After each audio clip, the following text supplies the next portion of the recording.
بسم اللہ الرحمن الرحیم۔ انسان کی پیدائش کے ساتھ ہی اس کے سیکھنے کا عمل شروع ہو جاتا ہے۔ بچہ جب پہلی آواز سنتا ہے تو غور و فکر پیدا ہو جاتی ہے۔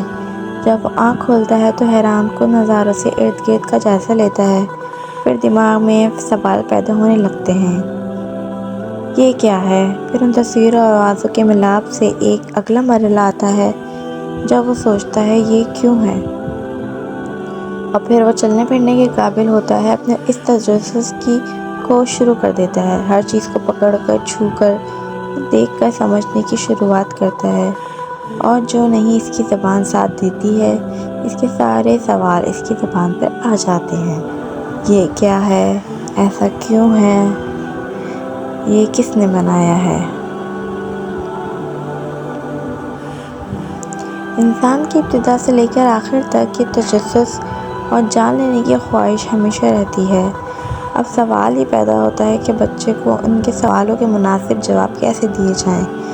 یاد رکھیں، بچے کی ہر ذہنی الجھن اور ہر دور کے تجسس کی گرہیں اس کی عمر اور اس کی ذہنی سطح کو مد نظر رکھ کر دینی بہت ضروری ہے، ورنہ اگر کسی ذہنی الجھن کا اس کو مناسب اور درست جواب نہ ملا تو اس کی شخصیت پر بھی اس کے برے اثرات مرتب ہوں گے، اور بعض دفعہ غلط علم اور غلط معلومات اس کی تربیت اور کردار پر بھی اثر انداز ہوتی ہیں۔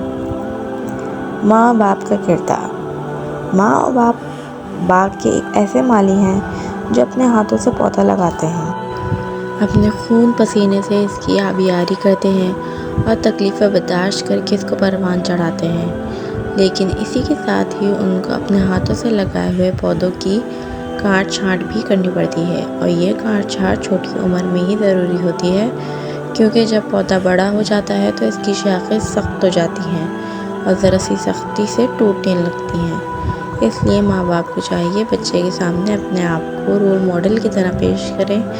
بچہ جو دیکھتا ہے وہی سیکھتا ہے۔ بچے کی تربیت میں ماحول کا کردار۔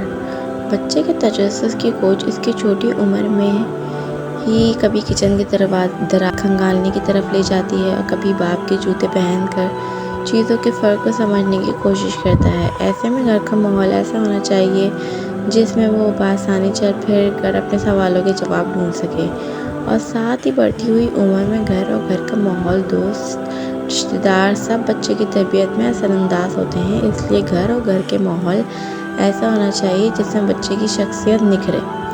اس سلسلے میں ذرا سی نکتہ چینی یا بلا وجہ کی روک ٹوک بچے کے اس تجسس کی راہ میں رکاوٹ بنتی ہے، جس کی وجہ سے یا تو بچہ باغی ہو جاتا ہے اور یا پھر اس کی ذات میں ایک ایسا خلل پیدا ہو جاتا ہے جس کی وجہ سے وہ معاشرے کے مثبت کردار ادا نہیں کر سکتے۔ والدین خود دوست بنیں، ان کے لیے گھر کا ماحول اچھا دوست بنائیں، اور اس سے پہلے کہ وہ اپنے سوالوں کے جواب تلاش کرنے کے لیے غلط انداز اور طریقے اپنائیں، آگے بڑھ کر ہر وقت ان کی مدد کو تیار رہیں۔ نہ کہنے کے بجائے ہر وقت ان کے ساتھ رہیں، ان کے ساتھ چلیں، نئے وقت اور حالات کے تقاضوں کو سمجھیں تو بچہ خود آپ کے قریب کرے گا اور ہر کیوں کا جواب جاننے کے لیے آپ ہی کے پاس آئے گا۔ آخر میں صرف اتنا ہی کہ جب انسان ذرا سی محنت اور پیار سے جانوروں کو سکھا سکتا ہے تو ذرا سی محبت اور پیار سے اپنے بچوں کو کیوں نہیں۔